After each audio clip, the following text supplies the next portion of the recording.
Bonjour à tous, bienvenue sur ma chaîne YouTube, c'est le teacher Stéphanie. La fois dernière, nous avons vu comment poser une question en anglais et aujourd'hui, nous allons voir comment construire une phrase en anglais. How to build or how to compose a sentence, ok, phrase et sentence in English. Si vous voulez apprendre comment composer une phrase en anglais, suivez cette vidéo jusqu'à la fin, ok? Ne sautez pas la vidéo, prenez votre temps de vraiment comprendre ce que je suis en train de dire. Si vous avez des questions, vous pouvez le mettre sur le comment section, alright? Sans plus tarder, nous allons commencer. Alors, quand il s'agit de composer une phrase en anglais, nous avons besoin du sujet, ok? Move. Du sujet, le verbe et les compléments, alright? Le sujet, c'est la personne qui fait l'action, ou la chose qui fait l'action, ou l'animal qui fait l'action, ou une idée abstraite en action, alright? Le sujet. Le verbe, c'est l'action qui s'est fait. Le verbe, c'est le verbe d'action. N'importe quel verbe doit toujours venir après le sujet. Le sujet, c'est la personne qui fait l'action. Je ne peux pas commencer une phrase ou construire une phrase sans avoir le sujet, la personne ou la chose qui est en action. Et le troisième, c'est les compléments. Les compléments, c'est la chose qui complète la phrase, qui complète l'idée de la phrase. Si je dis par exemple, I'm going to where? Quand je dis to, les compléments manquent. C'est que je vais soit work au travail ou soit school à l'école. Ok? I, c'est les sujets. Going, c'est le verbe. To school, c'est le complément. Alors, si tu veux construire une phrase, tu dois savoir qui est en action. Est-ce que c'est moi? Est-ce que c'est la personne en face de moi? Est-ce que les gens autour de moi? Ou soit l'animal? Deuxièmement, tu dois savoir c'est quoi le verbe d'action. Ok? Et troisièmement, quels sont les compléments? Les sujets, comme j'ai dit au début, c'est la personne qui fait l'action ou la chose. Les sujets peuvent être le pronom personnel, sujet, l'animal, une personne ou une idée. Ok? C'est les sujets en action. Le verbe, ça peut être un verbe d'action ou même un auxiliaire. Ok? Ça peut être aussi un auxiliaire. Je vais donner des exemples. Et le troisième, c'est les compléments. Les compléments complètent l'idée de la phrase. Sans les compléments, ta phrase n'aura pas de sens. Ok? Donc, les compléments peuvent être un objet object pronoun, ça peut être un concept, ça peut être une chose, un endroit, people, le genre, animal et le verbe. Parce que ça peut arriver qu'on a deux verbes dans une phrase. Par exemple, the dog is eating. Ok? Is, c'est le verbe être. Eating, c'est le verbe manger. Alors, on a deux verbes. Qu'est-ce qui se passe? The dog, c'est le sujet. Is, c'est le verbe être. Ça reste le verbe. Et eating devient le complément parce que ça complète notre idée. Alright? Nous allons ici par le verbe. Ok? Nous avons aussi des verbes. Après le sujet, il doit y avoir un verbe quand tu construis une phrase. Alors, parmi les verbes, je vais donner quelques exemples. Il y a plusieurs, mais je vais donner quelques peu. Il y a run, qui est le verbe courir. Talk, parler. Eat, manger. Laugh, c'est rigoler. Read, c'est lire. Dance, c'est danser. Cook, c'est préparer. Work, c'est travailler. Sit, c'est s'asseoir. Et aussi, nous avons des auxiliaires comme did, do et don't. Ok? Nous avons vu ça dans les leçons passées. Did, do et don't. Do, c'est le verbe, ok? C'est l'auxiliaire. C'est l'auxiliaire au présent. Did, c'est le passé des do. Des do, yes. So, quand je dis do aujourd'hui, hier, je vais demander did. Si c'est positif, c'est yes, I did. Si c'est positif, ok. Si c'est négatif, c'est no, I did not. Ok. I did not. Mais aujourd'hui, on parle de positif, ok. Don't, do et did.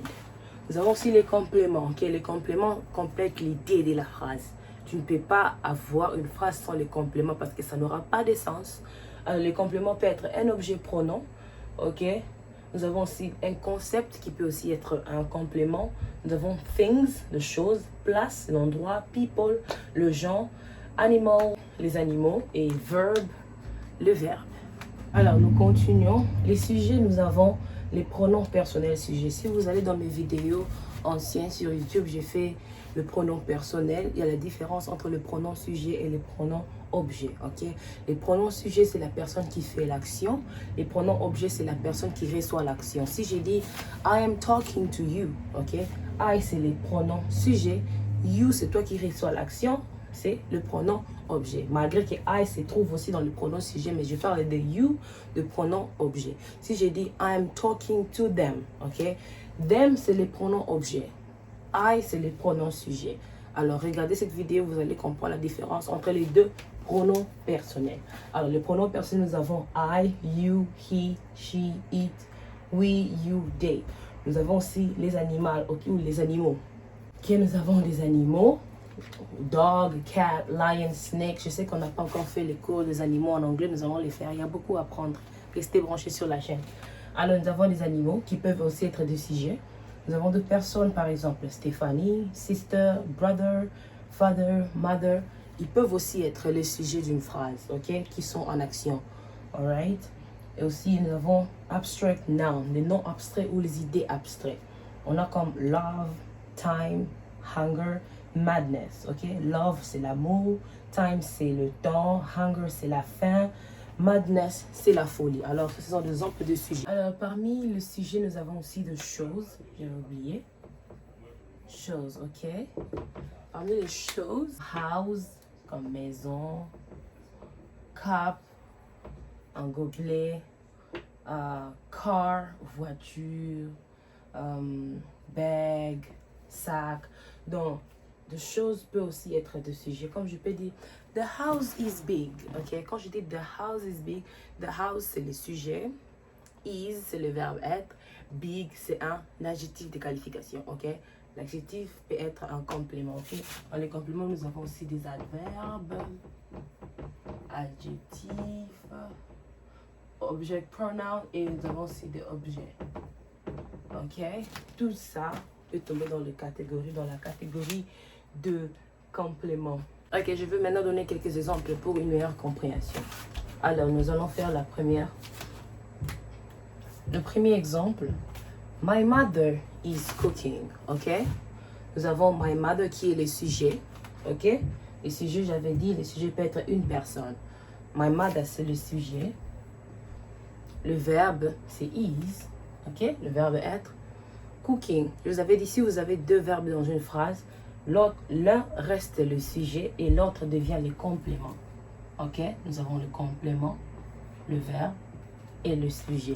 Alright, donc le sujet c'est my mother, le verbe c'est is et cooking devient le complément parce que les compléments peuvent aussi être un verbe. Et on ne peut pas nommer deux verbes dans une même phrase. L'un doit rester comme un verbe et l'autre doit devenir un complément.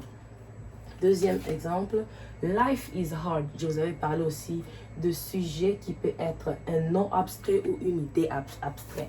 Life is hard veut dire la vie est difficile. Ok, life c'est les sujets parce que je parle de la vie. Le verbe c'est is. Ok, hard c'est le complément.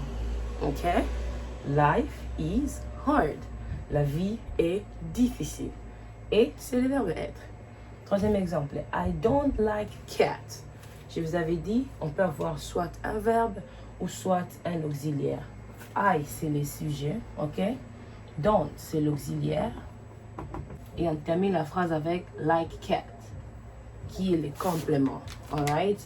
I don't like cats. Ok, notre sujet c'est I, c'est moi. L'auxiliaire, c'est le verbe, ok? Soit le verbe, soit l'auxiliaire peut être au milieu. I don't like cat. Ok? On ne peut pas avoir l'auxiliaire et le verbe et le complément. Donc, on a seulement le sujet, le verbe et les compléments. Donc, après le sujet, après l'auxiliaire et les verbes, les restes, c'est les compléments. Nous continuons avec les exemples pour plus d'éclaircissement. Premier exemple, I'm watching TV. Ok? I'm, ok, c'est moi qui est en action. Watching, c'est le verbe regarder. Et TV, c'est la télé. Donc, je regarde la télé. Donc, nous avons le sujet, c'est am. Le verbe, c'est watching.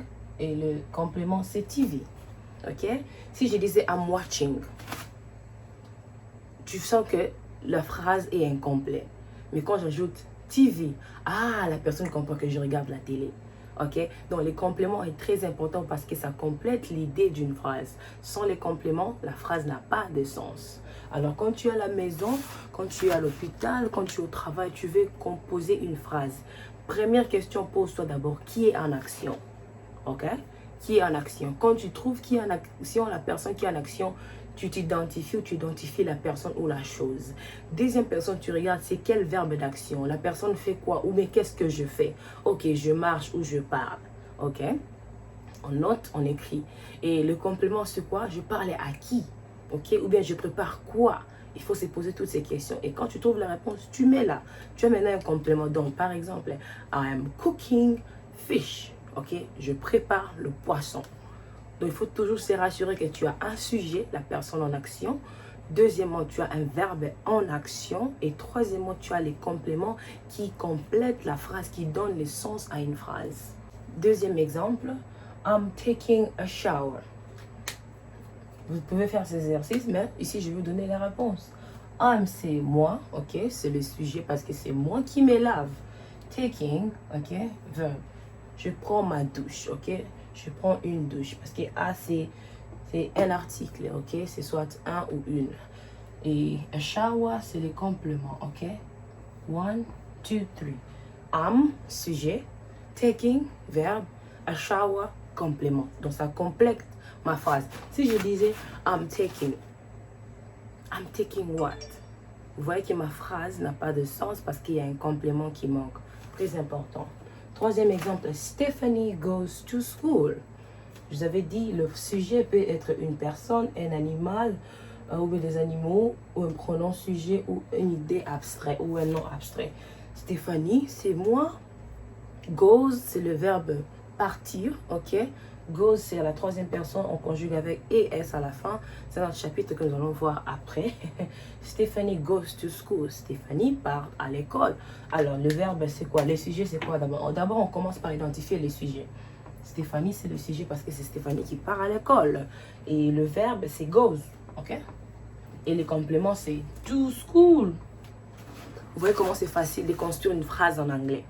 Donc, okangamana yo te, ko beta beta munoko te, lukakaka mutu oyo aza na action, nani aza na action, soki eza mutu, soki eza nyama, soki eza idée moko, ok? On peut aussi dire time. Time is money. C'est le sujet. Is, c'est les verbes. Money, c'est les compléments. Donc, okangamate pour construire phrase d'anglais, je sais que ça peut être difficile pour un début, mais c'est facile, ok? Il faut juste être conscient de ce que tu fais à l'instant. Parce que le kozo sala on a des verbes et actions. Ce kozo tambola, ce kozo lamba, ce kozo kombola, il y a des verbes et actions. Sujet eza yo, mutozo kombola ou bien mutozo loba, ok? Ce que ça mutozo en face non she, ok? He.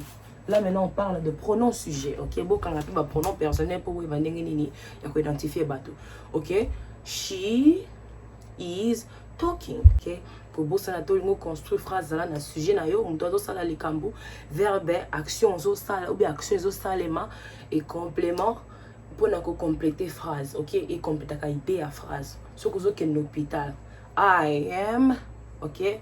Going to the hospital, ok? Donc je vais à l'hôpital.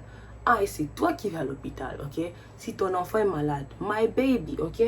Même, j'avais dit, les personnes peuvent aussi être le sujet. My baby is sick. Donc, composer une phrase en anglais, c'est juste avoir ces trois clés. Les sujets, la personne en action, le verbe, l'action en question ou l'auxiliaire, les compléments, l'idée qui construit ou qui complète la phrase, ok? C'était un peu ça pour aujourd'hui, comment construire une phrase. Continuez à regarder la vidéo, pas une fois, mais continuez jusqu'à ce que vous allez maîtriser. Si vous avez des questions, comme d'habitude, vous mettez sur le chat box et je vais répondre. Bonne chance à vous.